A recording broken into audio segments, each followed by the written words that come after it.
This is to be a movie about flying, one of my very favorite subjects. In fact, there's nothing I'd rather talk about, especially during this 50th anniversary year of powered flight.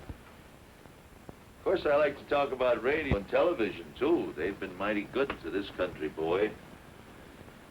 This is the way I make my living. But what makes that living worthwhile is to get out there in the wild blue yonder in a good airplane with the whole universe waiting for me. Not just because it's a thrill, although it certainly is that, but because I like to think that aviation, as far as it has advanced, and it certainly has come a long way, is still very young. Oh, we've come a long way since the days when my good friend, the ace of aces, Captain Eddie Rickenbacker, used to fly around in France in those Spads. The Dean of Aviation. Just think, he's been flying for nearly 40 years. Why, it's only 50 years since the Wright brothers. You know, they call me one of the old-timers in aviation, but I didn't begin to fly in earnest until 1929. Gosh, that's almost 25 years ago now, isn't it? But you know, I've done more flying in the last 3 years than I did in the first 22. Here, let me show you.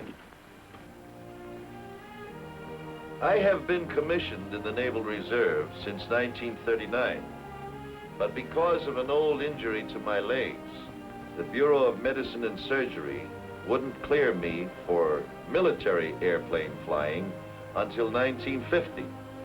So it was in 1950, in September, that I got my Navy wings at Pensacola, the happiest day of my life. Since that time, I have qualified as a carrier pilot, as a jet pilot, as a helicopter pilot, and here is the coveted Navy green ticket, the highest instrument rating given to Navy pilots. Of course, I'm very proud of all of these military certificates. But here's one here that makes me very, very, very happy. This is the certificate that Captain Eddie Rickenbacker gave me recently, making me an honorary captain in Eastern Airlines. As I was saying, planes have come a long way in the last 50 years.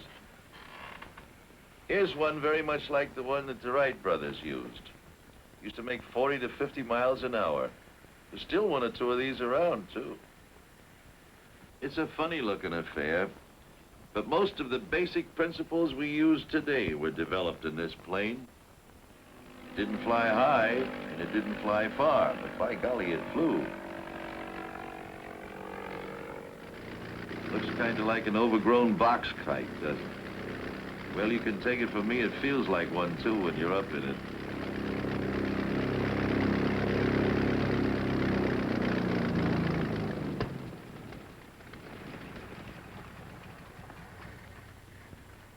You've heard the expression, flying by the seat of your pants? Well, this is where it came from. Sitting in this old bucket seat right here. See, the Wright brothers had no instruments of any kind, except a little old oil gauge down here. It tells you got some oil pressure back there. And this stick, this column, and this wheel is exactly the same as we have in the big airliners of today. When I push the stick forward, notice that flipper comes down, it pushes the tail up and the nose down. Vice versa this way. Want to drop the right wing, do it this way. Left wing this way. And here are the rudder bars that work the rudders in the tail. You see, the principles were the same then as they are today. No difference. Here is a model of a Spad, the airplane that Captain Eddie Rickenbacker flew in World War I, only 10 or 12 years after the Wright brothers' first flight.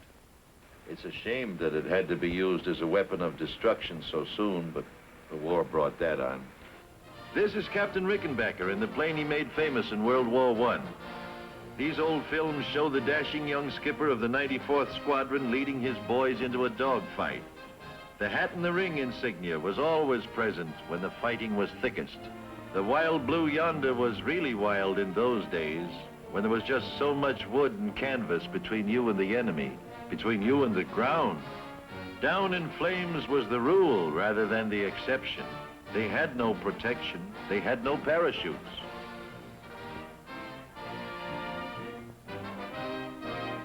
Yes, they paid a high price, but it was through Captain Rickenbacker's exploits in World War I that the terrific fighting power in the airplanes was made known to man. This little Spad carried a very powerful engine for those days and often flew up to 135 miles an hour, straight down.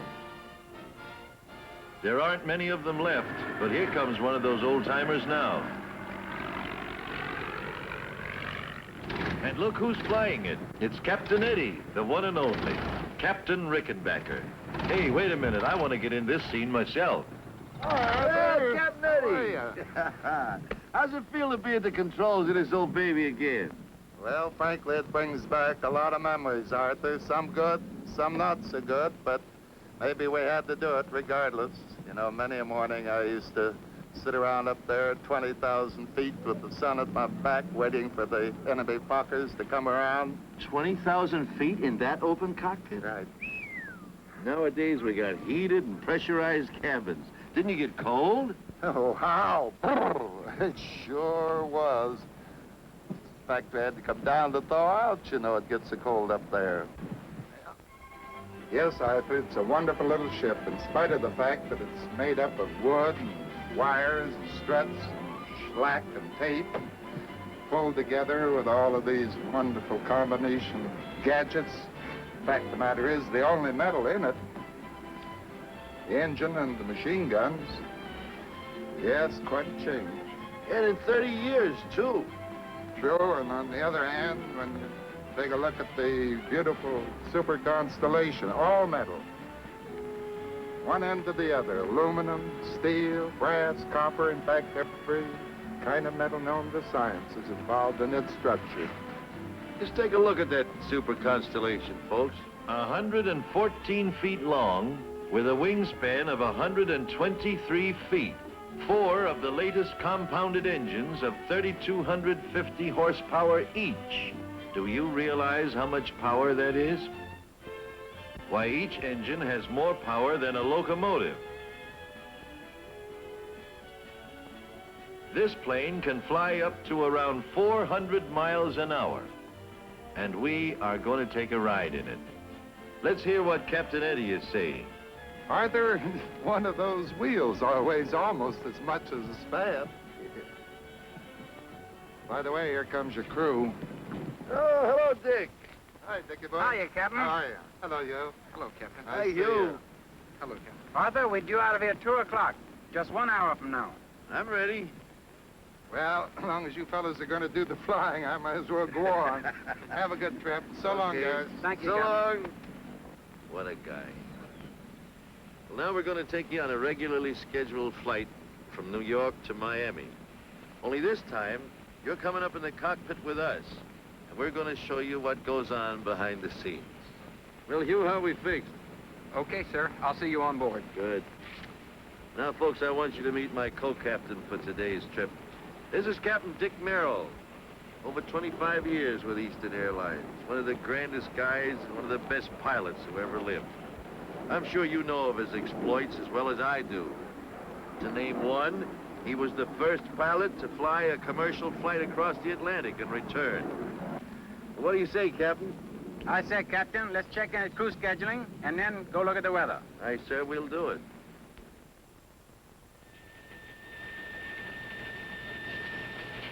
Oh, boy, look at that beautiful high.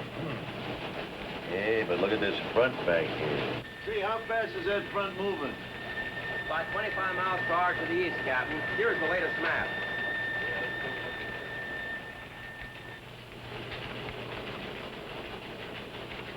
Good. Thanks, Henry.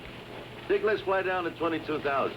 Sounds like a good altitude to me, Arthur. I'll go in and make out the flight plan. Okay. In this room, they get weather reports every hour on the hour from weather stations scattered all over the United States and Canada. There you are, sir. Hi, Dick. Flight 601, proposed 1400. The dispatcher's office is the central intelligence for all aircraft. They know where every plane is every minute.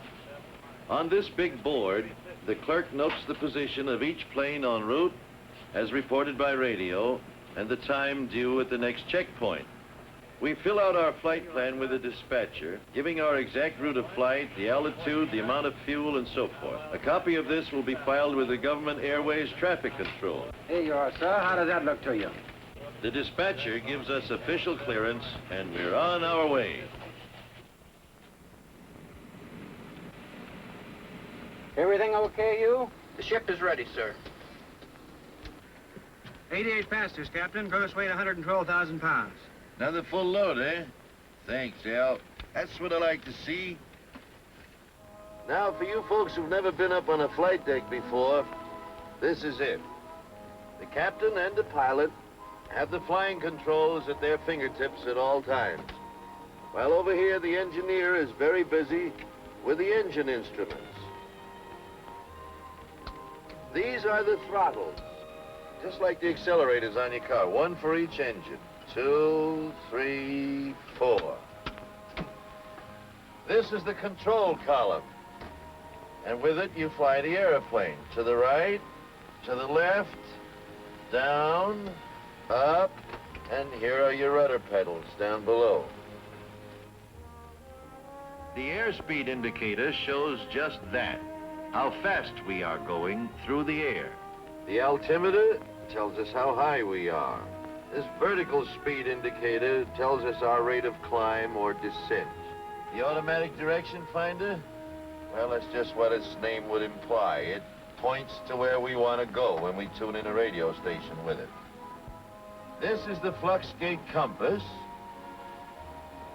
And this one is the old reliable magnetic compass, just like Columbus had when he came over here. This is the omni-range bearing indicator. This is the localizer and glide path indicator, about which we'll talk a little bit more later. This is the artificial horizon. It shows the attitude of our plane with reference to the real horizon. And of course, you know that we have radio contact at all times, ship to ship, ship to ground, 2 or 3 transmitters and receivers. Now, this plane has already been very thoroughly checked by the maintenance department, and during the last hour, it was checked by our own flight engineer. But that's not enough. The pilot and the captain have 1, 2, 3 lists of checks to make before we start down the runway to take off. Okay, Dick, we'll do the before starting engines check, huh? Right. Oxygen mask. Immediately available. Brake selector. And so on through 39 separate Here we go. items. Now, you passengers wonder why we sit and wait sometimes at the end of the runway. It is because the captain and the co-pilot and the crew are making these additional last-minute checks. Well, I guess we're ready to wind them up, Dick. Now switch over to intercom and talk to that gentleman outside there by the nose and get ready to start the engines.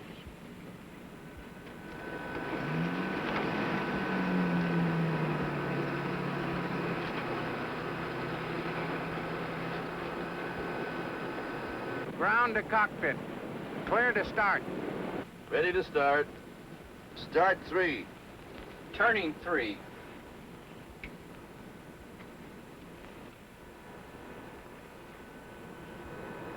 Contact 3.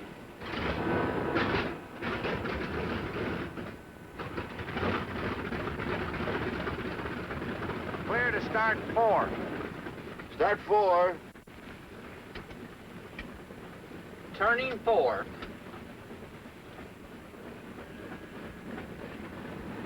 As soon as the second engine starts, the ground crew checks with the cockpit.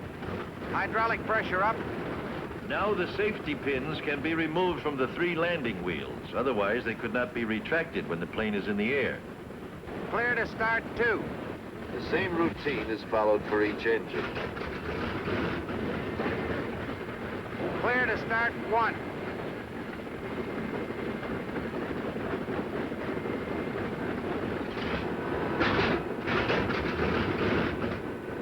When the engines are all turning, the cockpit team goes through another checklist routine.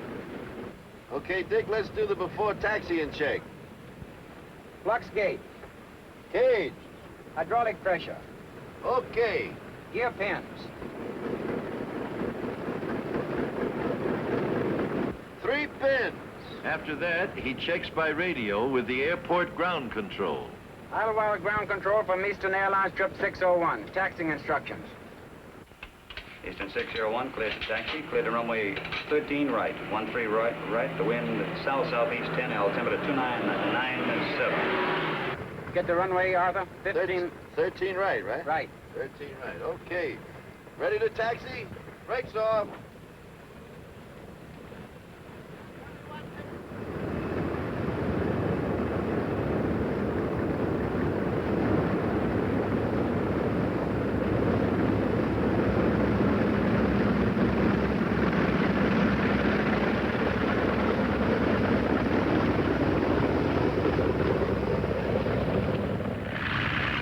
Ground control having given us permission, we taxi over to the warm-up block. You notice they told us which runway to use and the wind direction.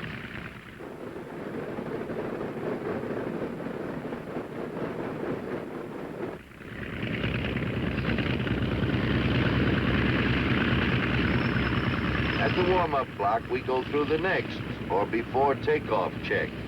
Trim tabs. Set. Flight instruments. Okay. Fitted heaters. Off. Mixtures. 11 items are checked this time. The last check before the plane leaves the ground. Ready to check mags. Number 1. Left. Both. Right. Both. Number 4. And so on until all 4 engines have been run up and checked. We are now ready for takeoff clearance. Idlewild ground control from Eastern 601. Ready for clearance. Roger, Eastern 601, cleared for takeoff. All right, brakes off.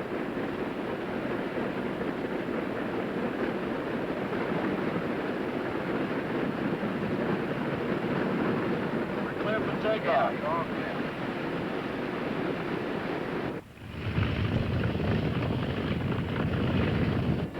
Okay, here we go. Ready for takeoff.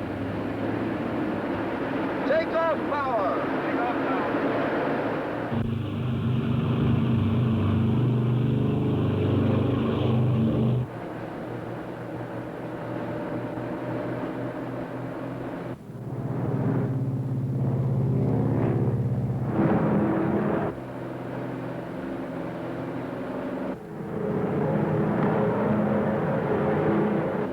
Gear up.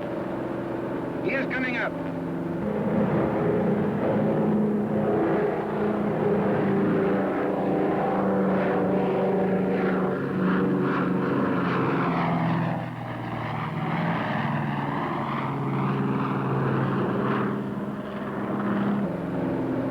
There you are. See how easily she wanted to get off? Big as this Super Connie is, she wants to fly right on off of there.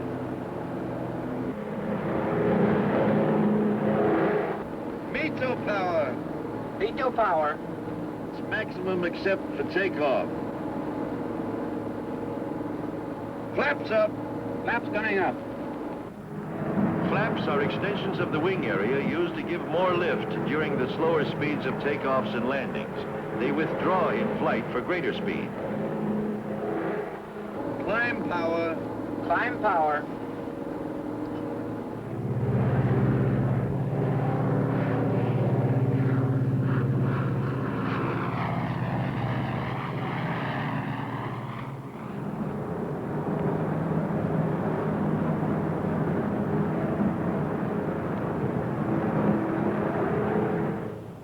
Did you care for magazines, sir? After mechanic? Okay, we finish our climb check. Now it's time for a Chesterfield. Dick. I don't smoke, Arthur. Hugh. Okay, thanks. You get down on the deck, you buy 'em by the carton, see? Indubitably. What? Yeah. Yes, sir. I thought you wouldn't wrap your tongue around that one twice. Building up his par.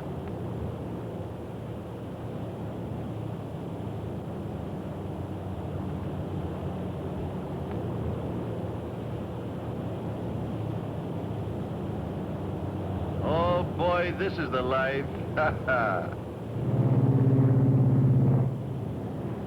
Hey, there goes that northbound Silver Falcon. That's one of Eastern Airlines' wonderful twin-engine planes. The new type that has superseded the beloved old DC-3. It's the most advanced twin-engine commercial plane in the air today. She carries 40 people at a cruising speed of around 300 miles an hour. One of the most comfortable airplanes you could ever ride in. Eastern uses them to pick up passengers from intermediate points to connect with these big super connies. It's a wonderful airplane, that Silver Falcon.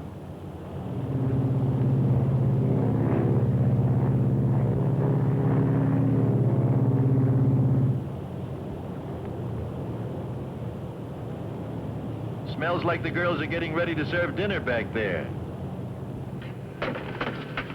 When the water's hot for tea, if anyone cares for anything. Thank you, Al.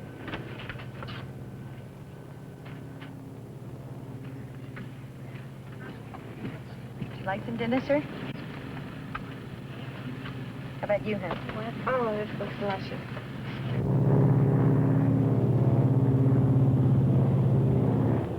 Okay, let's level off here. Cruise power. Cruise power.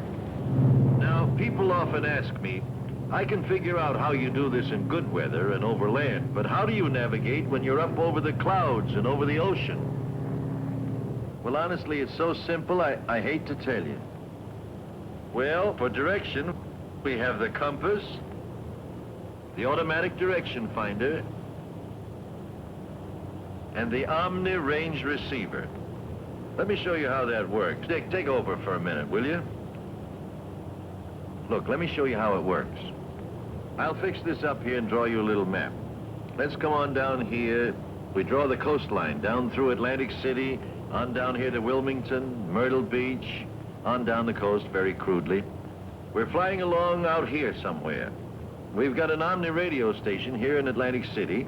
We've got another one here at Norfolk, and we've got another one down here at Myrtle Beach. So we tune in this station here. And on our little dial window I showed you a minute ago, it says that we bear from that station, say 300 degrees. Well, we draw a line of 300 degrees magnetic true bearing right through that station, which extends out here somewhere. We are somewhere along that line, but where? Okay, so we tune in this next station down here. And that one says in the little window that we have got a bearing of, say, 260 degrees. So we draw a line through that station at 260 degrees true. And where those two lines cross, that is where we are, right there. A little snooze, a few hours have gone by, and we are now approaching Miami. Now we'll show you what takes place in our approach and our landing. Time for us to start a gradual descent. But first, we have to get clearance to approach. Richard? Miami Tower from Eastern 601, 10 miles north. Eastern 601, 10 miles north at 11. Make left turn in, runway 17, wind south 10, altimeter 2998.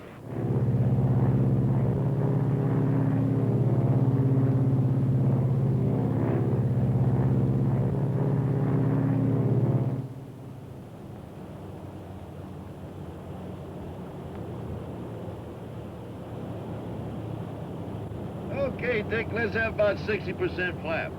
Maps coming 60.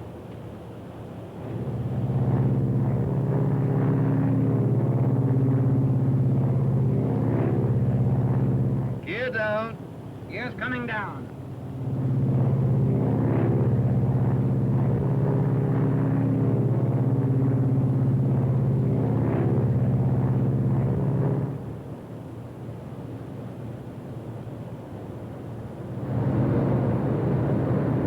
Eastern 601, clear to land. 100% flaps. Flaps coming 80.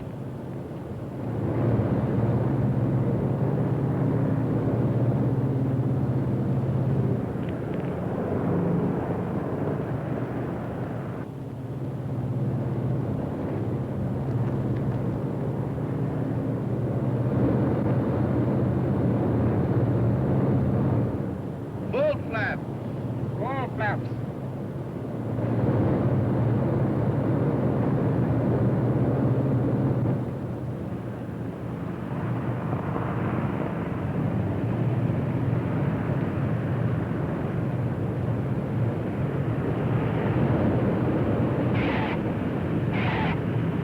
The captain will reverse the pitch of the propellers and push the air forward and just stop the plane.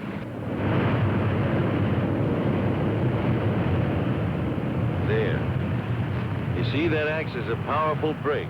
So next time when you're riding in an airliner and you hear the engines roar soon after you're on the ground, remember that's what he's doing, reversing the props to stop the airplane.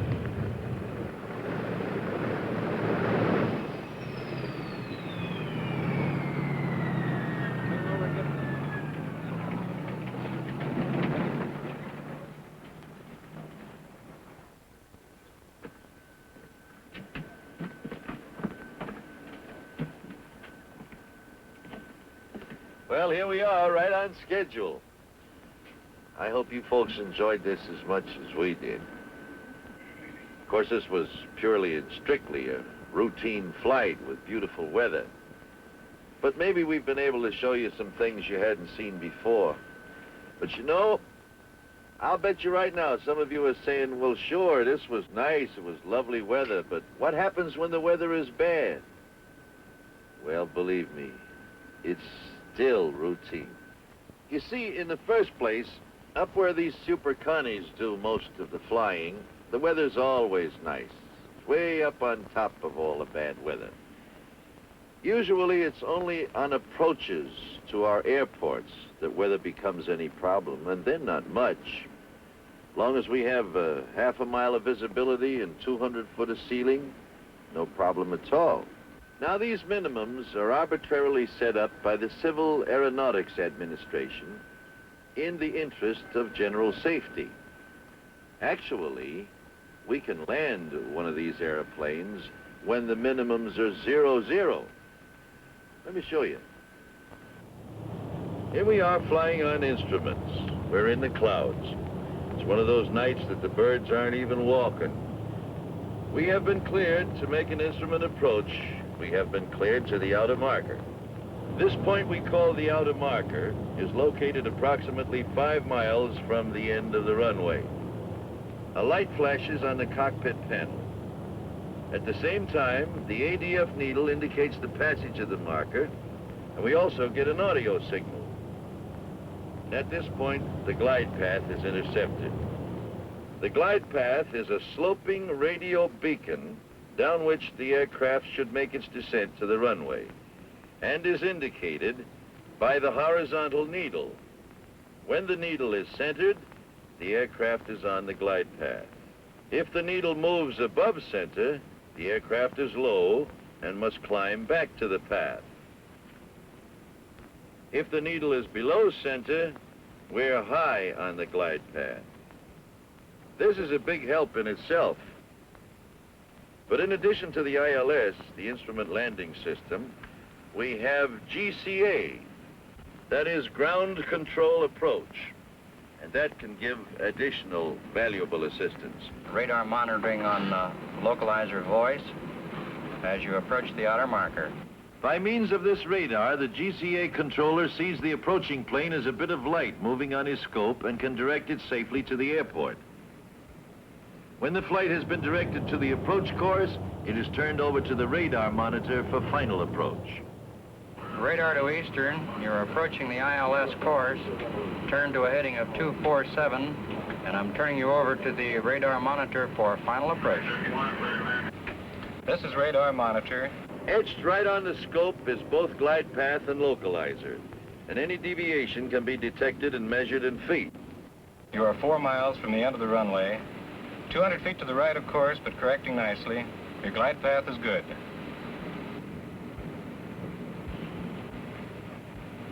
You are 3 miles from the end of the runway. Your course is good.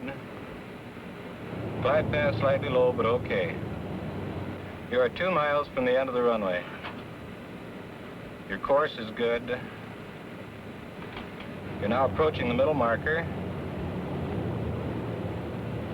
You're over the middle marker.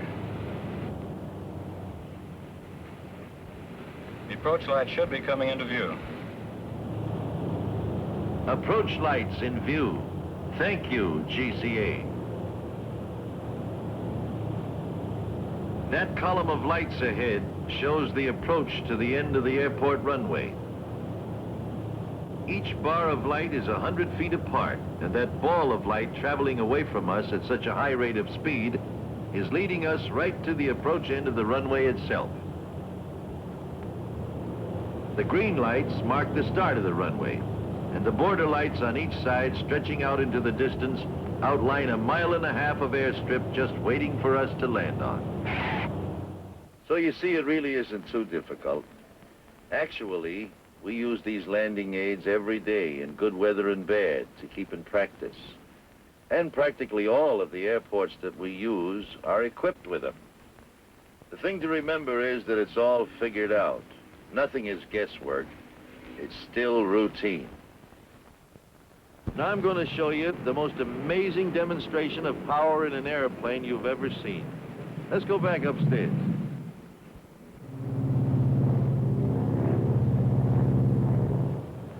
Now watch this. Feather 1. Feather 1.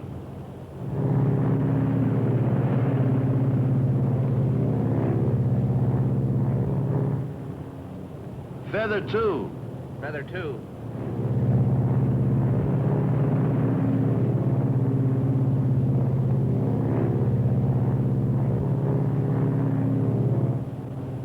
Look at that, on 2 engines. Purring along just like a kitten.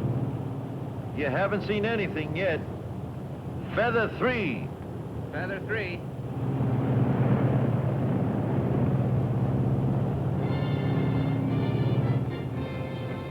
Boy, oh boy, look at that. On 1 engine. Going along just as steady as you like. Only a constellation can do this.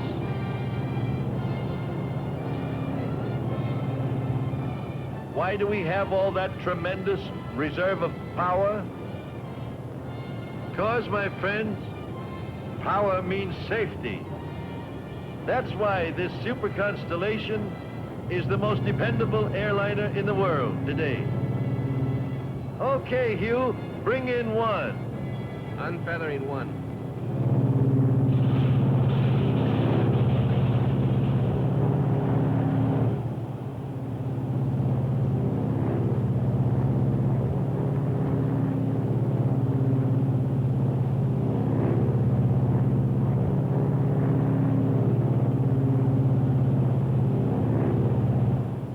You know, these engines are not only the best that money can buy, but they are maintained by the finest bunch of aviation mechanics in the world, trained for years by Eastern.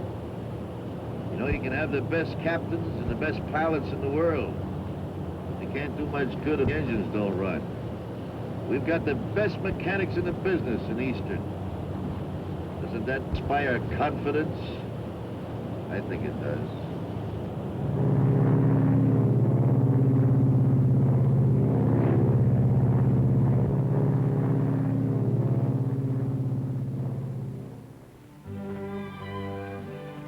Well, we all have our dreams, I guess. I never did aspire to own an airline, but I always wanted an airplane of my own, even when I was a kid.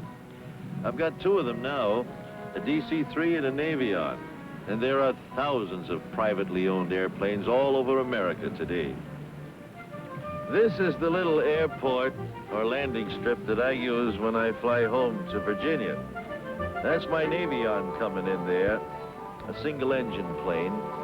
We can go most anywhere in it. It has all the technical facilities and instruments that the big planes have. Besides the Navion, I have a DC-3. That's my Air Force.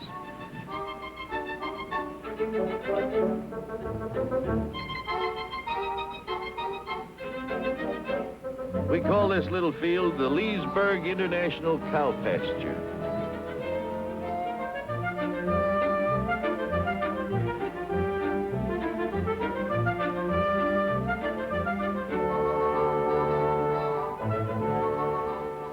Cows out there give 100-octane milk. Of course, these are reciprocating engines here. We have the regular jet engines like we use in our military aircraft. This is a Lockheed F-94C Starfire. It's an Air Force jet-propelled fighter. You see, these jet engines, contrary to what I'm afraid is too popular a belief, are not the lethal things they're cracked up to be. As a matter of fact, they're so quiet and so vibrationless that to ride behind one of them is a real comfort. We're hoping someday soon that our commercial transports will be jet-propelled. You see, a jet engine has no propeller. The air is drawn in through the intake ducts just forward of the wings, compressed and mixed with burning fuels to produce a powerful jet of exhaust gases which are expelled aft. The mechanism involved in reality is much simpler. The propeller is replaced by an air compressor. There's a combustion chamber into which we inject fuel to expand the air and increase its velocity. And installed in the path of the exhaust gases is a turbine to drive the compressor. There you have it. This is my friend Tommy Daniels, a member of our Air Forces for 12 years. Tommy is one of the thousands of fine young men who are making a career out of the Air Force, taking advantage of the wonderful training they receive. How do you like it, Tommy? It couldn't be better, Mr. Godfrey. It's really wonderful. Now I'm going to have the pleasure of flying with Tommy today in some very exciting scenes. So, Tommy, what are we going to do?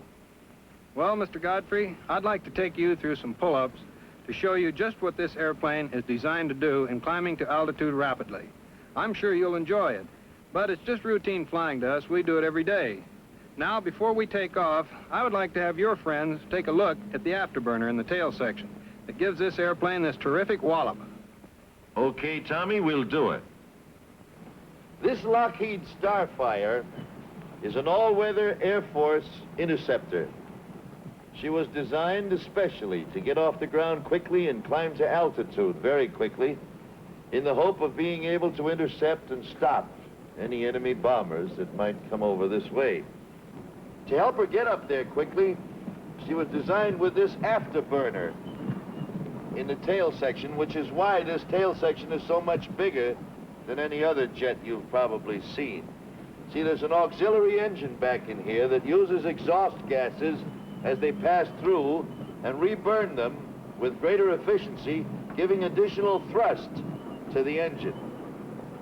That really is something to watch. It get off quickly and climb to altitude, boy, oh boy. I want to show you what I mean, so we're going to fly by first on the regular jet, and so you can see and hear how it performs. And then we're going to fly by with the afterburner on. And you'll hear that, well, you'll see for yourself. You just watch. Okay, Tommy, let her go.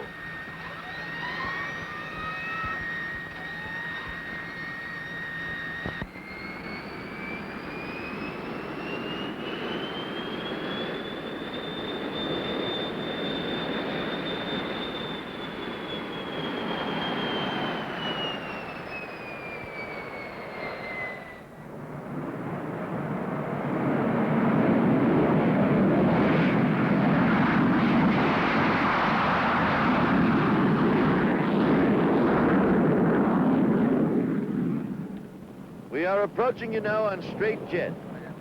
Watch our rate of climb.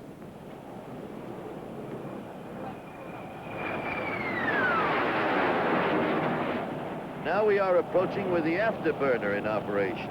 Watch the increase in this climb.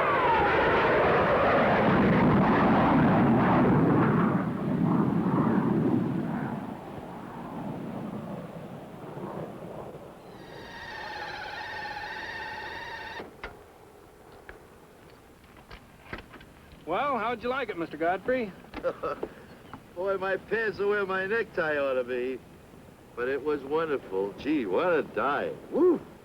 That's just a sample of what this airplane can do, Mr. Godfrey. Thank you, Tommy. And this airplane can do much more, as we're going to see. Yes, and here comes the man now who's going to do it. And here is the chief test pilot for Lockheed, my good friend Tony Levick. Hello, Arthur. It's good to see you. Well, if you think those pull-ups were something, Arthur, just watch and I'll show you how easy it is. Flight. But we have a camera specially rigged on the tail to give you a close-up view of what happens when you break the sound barrier. First, notice the deep color of the sky, how much darker it is at 45,000 feet where Tony will start his dive. You are not only far above the clouds, but also above the haze and dust of the lower atmosphere. You are looking at the pure ultraviolet rays of outer space. There's the peel off. Now listen as the sound builds up. Usually, there are two thunderclaps. One when the plane runs away from its sound, and the second when the sound catches up again. Between the two, you are flying faster than the speed of sound, and it is absolutely silent. Now the sound is building up.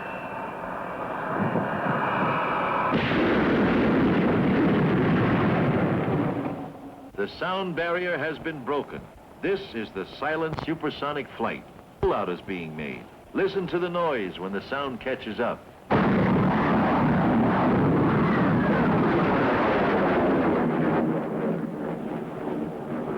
Now, you folks have just seen some very spectacular flying.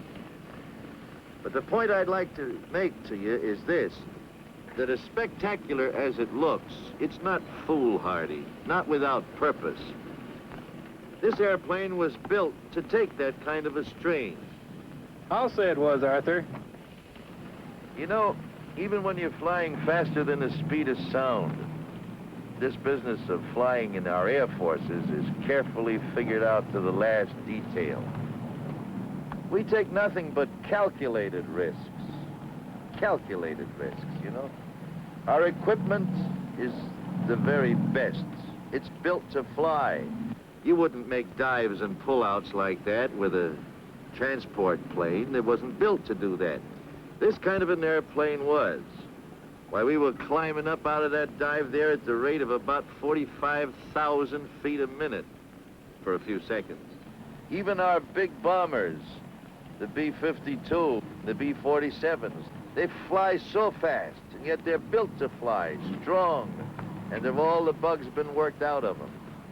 So that really, it isn't something spectacular, this business of flying so fast. It's done every day by personnel that's trained very carefully, by men who are competent to train the youngsters coming along. Your son that joins the Air Force or the Naval Air Service, never fear but what he'll get the very best possible instruction, that every precaution will be made to look out for his safety. Sure, there's danger to it. There's danger to crossing the street. It takes a special breed of cat to fly these things. This can't be done by any namby-pamby. That's why all the men you know who are pilots are such wonderful young men.